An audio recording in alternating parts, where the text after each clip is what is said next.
ಎಲ್ಲರಿಗೂ ನಮಸ್ಕಾರ. Welcome back to my YouTube channel. Poojitha Aryan YouTube ಚಾನಲ್ನ ಇನ್ನೂ ಯಾರು ಸಬ್ಸ್ಕ್ರೈಬ್ ಮಾಡ್ಕೊಂಡಿಲ್ಲ ಅಂದರೆ ಸಬ್ಸ್ಕ್ರೈಬ್ ಮಾಡಿಕೊಂಡು ಹಾಗೇ ಸಪೋರ್ಟ್ ಮಾಡಿ. ಇವತ್ತಿನ ವಿಡಿಯೋದಲ್ಲಿ ನಾನು ಒಂದೊಳ್ಳೆ ಚಿಕನ್ ಫ್ರೈನ ಮಾಡ್ತಾಯಿದ್ದೀನಿ. ಈ ರೆಸಿಪಿ ನಿಮಗೂ ಕೂಡ ಇಷ್ಟ ಆದರೆ ಒಂದು ಲೈಕ್ ಮಾಡಿ, ಶೇರ್ ಮಾಡಿ, ಹಾಗೇ ಹೇಗಿದೆ ಅಂತ ಕಾಮೆಂಟ್ ಬಾಕ್ಸಲ್ಲಿ ತಿಳಿಸಿ. ಮೊದಲಿಗೆ ಇಲ್ಲಿ ನಾನು ಒಂದು ಅರ್ಧ kg ಅಷ್ಟು ಚಿಕನ್ನ ತಗೊಂಡು ನೀಟಾಗಿ ವಾಶ್ ಮಾಡಿ ಒಂದು ಕಡೆ ಇಟ್ಕೊಂಡಿದ್ದೀನಿ. ನಂತರ ಇದಕ್ಕೆ ಸ್ವಲ್ಪ ಅರಿಶಿನ ಪುಡಿ, ಹಾಗೆಯೇ ಚಿಲ್ಲಿ ಪೌಡರ್, ಉಪ್ಪು, ಬ್ಲ್ಯಾಕ್ ಪೆಪ್ಪರ್ ಪೌಡರ್, 2ರಿಂದ 3 ಸ್ಪೂನ್ ಕಾರ್ನ್ಫ್ಲೋರ್ನು ಕೂಡ ಹಾಕ್ಕೊಂಡಿದ್ದೀನಿ. ಇದ್ರ ಜೊತೆಗೆ ಒಂದು ಅರ್ಧ ನಿಂಬೆಹಣ್ಣು ತೊಗೊಂಡಿದ್ದೀನಿ, ಹಾಗೆಯೇ ಒಂದು ಮೊಟ್ಟೆ. ಇಷ್ಟನ್ನು ಹಾಕಿ ಚೆನ್ನಾಗಿ ಮಿಕ್ಸ್ ಮಾಡ್ಕೋಬೇಕು. ಸೇಮ್ ನಾವು ಕಬಾಬ್ ಮಾಡ್ಕೊಳ್ಳುವಾಗ ಹಿಟ್ಟನ್ನ ಕಲಸಿ ಇಟ್ಕೋತೀವಲ್ಲ, ಆ ರೀತಿಯಾಗಿ ಕಲಸಿಟ್ಕೊಂಡ್ರೆ ಸಾಕು. ಇದನ್ನು ಕೂಡ ಕಬಾಬ್ ರೀತಿಯೇ ಬೇಯಿಸ್ಕೋಬೇಕು. ಇವಾಗೆಲ್ಲ ಚೆನ್ನಾಗಿ ಮಿಕ್ಸ್ ಆದಮೇಲೆ ಒಂದು 1/4 ಗಂಟೆ ಇಲ್ಲ ಒಂದು 10 ನಿಮಿಷ ಇದನ್ನು ರೆಸ್ಟಲ್ಲಿ ಇಡಬೇಕು.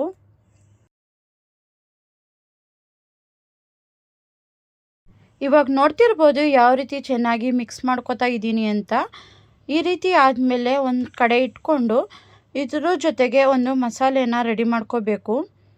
ಒಂದು ಸಣ್ಣ ಬಾಣಲಿ ತೊಗೊಂಡು ಅದಕ್ಕೆ ಸ್ವಲ್ಪ ಎಣ್ಣೆ ಹಾಕಿ, ಸ್ವಲ್ಪ ಜೀರಿಗೆ, ಇದ್ರ ಜೊತೆಗೆ 2 ಏಲಕ್ಕಿ ಮತ್ತು ಚಕ್ಕೆ, ಲವಂಗ, ಹಾಗೆ ಬ್ಯಾಡಗೆ ಮೆಣಸಿನ್ಕಾಯಿ, ಕೊತ್ತಂಬರಿ, ಹಾಗೆಯೇ ಸ್ವಲ್ಪ ಕರಿಬೇವು ಸೊಪ್ಪನ್ನ ಹಾಕಿ ಒಂದು 2 ನಿಮಿಷ ಚೆನ್ನಾಗಿ ಫ್ರೈ ಮಾಡ್ಕೋಬೇಕು.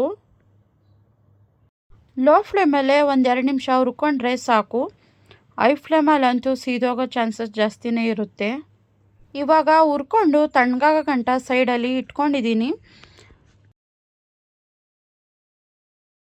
ಇವಾಗ ಫ್ರೈ ಮಾಡೋಕ್ಕೆ ಏನೇನು ತಗೊಂಡಿದ್ದೀನಿ ಅಂತ ನೋಡೋಣ. ಒಂದು 2 ಈರುಳ್ಳಿನ ತಗೊಂಡು ಈ ರೀತಿಯಾಗಿ ಕಟ್ ಮಾಡಿ ಇಟ್ಕೊಂಡಿದ್ದೀನಿ. ಸ್ವಲ್ಪ ಕರಿಬೇವು ಸೊಪ್ಪು, ಹಾಗೆಯೇ ಕ್ಯಾಪ್ಸಿಕಮ್ ಅರ್ಧ ತಗೊಂಡಿದ್ದೀನಿ. ಇದ್ರ ಜೊತೆಗೆ ಹಸಿಮೆಣಸಿನ್ಕಾಯಿ 1-2ನ ಕಟ್ ಮಾಡಿ ಇಟ್ಕೊಂಡಿದ್ದೀನಿ. ಇವಾಗ ಒಂದು ಬೌಲ್ನ ತಗೊಂಡು ಅದಕ್ಕೆ 1 ಸ್ಪೂನಷ್ಟು ಕಾರ್ನ್ಫ್ಲೋರ್ ಹಾಕೋತಾ ಇದ್ದೀನಿ.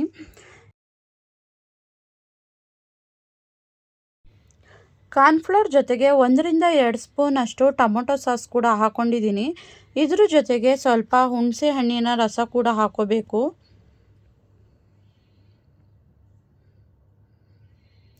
ಇದು ಮೂರನ್ನು ಚೆನ್ನಾಗಿ ಮಿಕ್ಸ್ ಮಾಡಿ ಸ್ವಲ್ಪ ನೀರು ಕೂಡ ಹಾಕೋಬೇಕು. ನೀರನ್ನ ಹಾಕಿ ಚೆನ್ನಾಗಿ ಮಿಕ್ಸ್ ಮಾಡಿಕೊಂಡು ಇಟ್ಕೋಬೇಕು. ಚೆನ್ನಾಗಿ ಮಿಕ್ಸ್ ಮಾಡ್ಕೊಂಡ್ಮೇಲೆ ಈ ರೀತಿಯಾಗಿ ಇರುತ್ತೆ. ನೆಕ್ಸ್ಟು ಹುರ್ಕೊಂಡಿದ್ವಲ್ಲ ಅದೆಲ್ಲ ತಣ್ಣಗಾದ್ಮೇಲೆ ಒಂದು ಮಿಕ್ಸಿ ಜಾರ್ಗೆ ಹಾಕಿ ಅದನ್ನು ಕೂಡ ಸ್ವಲ್ಪ ನೀರು ಹಾಕಿ ರುಬ್ಕೋತಾ ಇದ್ದೀನಿ. ನೋಡಿ ಮಸಾಲೆ ಈ ರೀತಿ ಇದೆ. ಹಾಗೆಯೇ ಚಿಕನ್ ಜೊತೆಗೆ ಉಪ್ಪು, ಖಾರ, ಹುಳಿ ಎಲ್ಲ ಹಾಕಿ ಒಂದು 10 ನಿಮಿಷ ಇಟ್ಕೊಂಡಿದ್ವಲ್ಲ ಆ ಚಿಕನ್ ಕೂಡ ಈ ರೀತಿಯಾಗಿ ಕಬಾಬ್ ರೀತಿ ಬೇಯಿಸ್ಕೊಂಡು ಇಟ್ಕೊಂಡಿದ್ದೀನಿ. ನಾವು ಮನೇಲಿ ಮಾಡ್ಕೊಳ್ಳೋ ಕಬಾಬ್ಗಿಂತ ಇದೇನೇ ತುಂಬ ಟೇಸ್ಟಿಯಾಗಿದೆ ಅಂತಲೇ ಹೇಳ್ಬೋದು. ಈ ಚಿಕನ್ ಫ್ರೈ ಅಂತೂ ಎಷ್ಟು ಚೆನ್ನಾಗಿರುತ್ತೆ ಅಂದರೆ ಉಪ್ಪು, ಖಾರ, ಹುಳಿ, ಹಾಗೆಯೇ ಸ್ವಲ್ಪ ಸ್ವೀಟ್ ಕೂಡ ಇರುತ್ತೆ. ಇವಾಗ ನಾನು ಸ್ಟವ್ ಮೇಲೆ ಒಂದು ಬಾಣಲಿನ ಇಟ್ಕೊಂಡು ಅದಕ್ಕೆ ಸ್ವಲ್ಪ ಎಣ್ಣೆ ಹಾಕಿ, ಎಣ್ಣೆ ಕಾದ ನಂತರ ಕಟ್ ಮಾಡಿ ಇಟ್ಕೊಂಡಿರುವ ಈರುಳ್ಳಿ, ಹಸಿಮೆಣಸಿನ್ಕಾಯಿ, ಕರಿಬೇವಿನ ಸೊಪ್ಪು ಮತ್ತು ಕ್ಯಾಪ್ಸಿಕಮ್ ಇಷ್ಟನ್ನು ಹಾಕಿ ಚೆನ್ನಾಗಿ ಫ್ರೈ ಮಾಡ್ಕೋತಾ ಇದ್ದೀನಿ. 1-2 ನಿಮಿಷ ಚೆನ್ನಾಗಿ ಫ್ರೈ ಆದಮೇಲೆ ರುಬ್ಬಿಟ್ಕೊಂಡಿದ್ವಲ್ಲ ಈ ಮಸಾಲೆನ 1ರಿಂದ ಅಥವಾ 2 ಸ್ಪೂನ್ ಹಾಕಿ ನಮಗೆ ಖಾರ ಎಷ್ಟು ಬೇಕು ಅಷ್ಟು ಹಾಕಿ ಚೆನ್ನಾಗಿ ಎಣ್ಣೆಯಲ್ಲಿ ಫ್ರೈ ಮಾಡ್ಕೋಬೇಕು. ಈ ಚಿಕನ್ ಅಂತೂ ತುಂಬಾ ಟೇಸ್ಟಿಯಾಗಿ ನಾವು ಗೋಬಿ ಮಾಡ್ಕೋತೀವಲ್ಲ ಆ ರೀತಿಯೇ ಇರುತ್ತೆ ಇದು.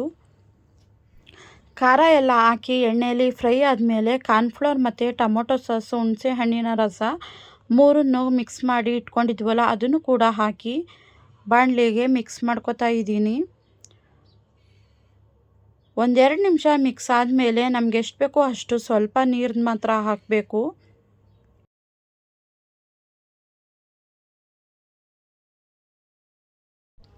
ನೀರೆಲ್ಲ ಹಾಕಿ ಒಂದೆರಡು ನಿಮಿಷ ಚೆನ್ನಾಗಿ ಕುದಿಸಿ ಉಪ್ಪು ಖಾರ ಎಲ್ಲ ಟೇಸ್ಟ್ ಮಾಡಿ ಆದಮೇಲೆ ನಾವು ಕಬಾಬ್ ರೀತಿ ಬೇಯಿಸ್ಕೊಂಡು ಇಟ್ಕೊಂಡಿದ್ವಲ್ಲ ಅದನ್ನು ಕೂಡ ಇದ್ರ ಜೊತೆಗೆ ಹಾಕಿ ಒಂದು 5ರಿಂದ 10 ನಿಮಿಷ ಚೆನ್ನಾಗಿ ಬೇಯಿಸ್ಕೊಂಡ್ರೆ ಸಾಕು.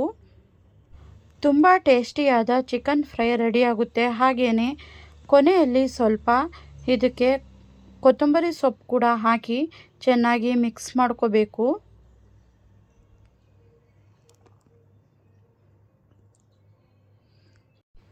ಇವಾಗ ನೀವು ಕೂಡ ನೋಡ್ತಿರ್ಬೋದು ಯಾವ ರೀತಿ ಚಿಕನ್ ಫ್ರೈ ರೆಡಿಯಾಗಿದೆ ಅಂತ. ಇದಂತೂ ಒಂದ್ಸಲ ತಿಂದರೆ ಸಾಕು ಪುನಃ ತಿನ್ನಬೇಕು ಅನಿಸುತ್ತೆ. ಈ ರೆಸಿಪಿನ ನೀವು ಕೂಡ ಒಂದ್ಸಲ ಮನೆಯಲ್ಲಿ ಟ್ರೈ ಮಾಡಿ ಹೇಗೆ ಬಂತು ಅಂತ ಕಮೆಂಟ್ ಬಾಕ್ಸಲ್ಲಿ ತಿಳಿಸಿ. ಐ ಹೋಪ್ ಈ ರೆಸಿಪಿ ನಿಮಗೂ ಕೂಡ ಇಷ್ಟ ಆಗುತ್ತೆ ಅಂದ್ಕೊಂಡಿದ್ದೀನಿ. ಈ ವಿಡಿಯೋ ನಿಮಗೆ ಇಷ್ಟ ಆದರೆ ಒಂದು ಲೈಕ್ ಮಾಡಿ, ಶೇರ್ ಮಾಡಿ, ಸಬ್ಸ್ಕ್ರೈಬ್ ಮಾಡಿ. ಹಾಗೆಯೇ ಮುಂದೆ ಬರುವ ಹೆಚ್ಚು ವಿಡಿಯೋಗಳನ್ನು ನೋಡ್ತಾ ಇರಿ. Thank you for watching. Love you all.